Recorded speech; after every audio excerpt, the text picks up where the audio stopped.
বিসমিল্লাহির রহমানির রহিম।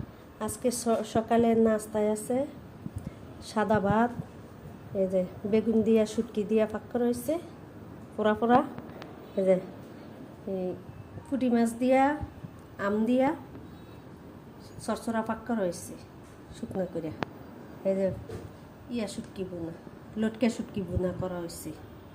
এই দিয়ে আজকে সকালের নাস্তা খাম, বুঝছেন?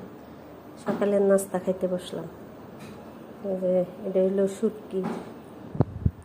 শুটকি দিয়া বেগুন দিয়া তরকারি রান্না করা হয়েছে। অনেক মজা হয়েছে।